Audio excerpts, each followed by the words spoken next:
Kamusta po kayo? Bago po ang lahat, first things first.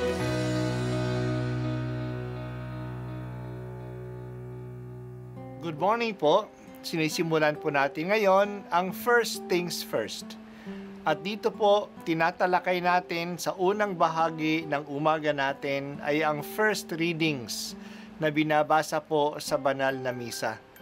Ito pong tinatalakay natin kasi madalas po marami na tayong alam tungkol sa gospel readings. Pero konti po ang nagsasalita sa first readings. Pero ang first readings, bahagi din po yan ng Biblia, ng banal na kasulatan. Kaya susubaybayan po natin ang mga first readings, basahin po natin at kuminsan kailangan ng basahin ng 2 o 3 beses bago maintindihan kasi hindi po tayo familiar sa mga istorya at sa mga kaisipan na tinatalakay dito.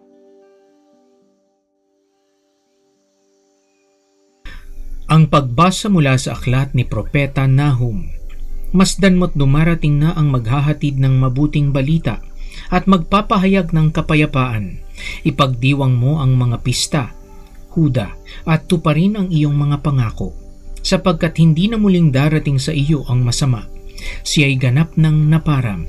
Panunumbalikin ng Panginoon ang kadakilaan ni Jacob, gaya ng nararapat sa Israel, sapagkat hinuburan sila ng mga lumusob at sinira ang kanilang mga ubasan. Kawawa ka, lungsod na mamamatay tao, bayang sinungaling at mangangamkam, walang katapat sa sama, lumalagapak ang mga latigo, rumaragasa ang mga gulong, nagdadambahan ang mga kabayo, humahaginit ang mga karwahe, sumusugod ang mga ngabayo, kumikinang ang kanilang tabak, kumikislap ang dulo ng sibat, di mabilang ang patay, naghambalang ang mga bangkay, natitisod ang nagdaraan, tatabunan kita ng dumi, gagawing hamak at iismiran. Lalayuan ka ng lahat ng makakakita sa iyo. Sasabihin nila, hayan ang Ninive, sino ang tatangi sa kanya, at saan ako hahanap ng aaliw sa kanya. Ang salita ng Diyos. Salamat sa Diyos. Ang emperor ng Assyria ay isang malaking pasakit sa mga Israelita. Ang capital city nito ay ang Ninive. Kilala ang mga Assyrians na malalakas na mandirigma at malulupit na kaaway. Talagang walang awa sila sa mga bansa na kanilang tinalo at mga lungsod na kanilang pinabagsak. Ang mga Assyrians ay sumira sa lungsod ng Samaria noong taong 722 BC at nagwasak ng kaharian ng Israel sa norte. Ipinatapon nila ang 10 tribu ng Israel sa buong impero nila at nawala ang 10 tribes ng Israel. Sinalakay din ni Emperor Sennacherib ang Jerusalem noong taong 700 BC. Sa proteksyon ni Yahweh, hindi nila ito nakuha. Nang hina ang Assyrian Empire at pinalitan ng Babylonian Empire. Noong 612 BC, bumagsak ang malaking lungsod ng Ninive, pinabagsak ng mga Babylonians. Ang Ninive ay isa sa mga kilalang 7 wonders of the ancient world. Sa maikling aklat ni Propeta Nahum, makikita po natin, mararanasan natin ang pagkabagsak ng Ninive. Ito ay mabuting balita sa kaharian ng Huda. Ang pagkabagsak ng Ninive ay nagpapakita ng kadakilaan ni Yahweh. Walang lungsod na malakas para sa Kanya. Pinakita uli ng Panginoon ang Kanyang kadakilaan.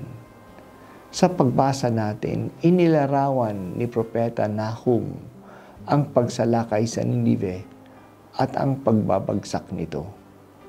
Wala ng kapangyarihan ang dakilang lungsod. Tatabunan na siya ng dumi at hindi na siya makikilala. Totoo nga, tinabunan na ng mga buhangin ng disyerto ang Ninive at hindi na ngayon tinitirhan ng mga tao. Walang empire na tatagal. Lahat ng mga dakilang kaharian sa buong mundo ay bumagsak. Ang Egyptian Empire, ang Babylonian Empire, ang Persian Empire, ang Roman Empire, ang Ottoman Empire, ang Spanish Empire, ang British Empire.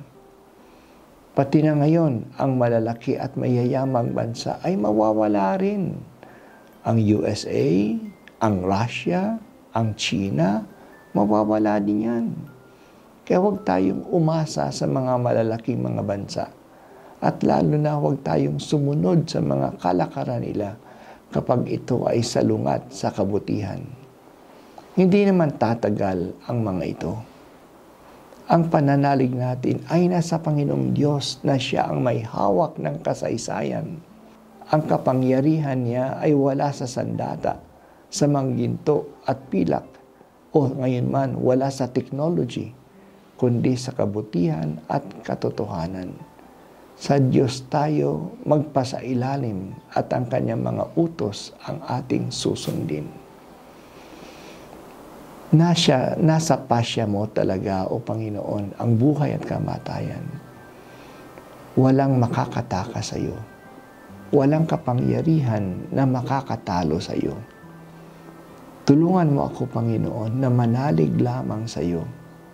Hindi mo ako pababayaan at dadalhin mo ako sa kaligtasan.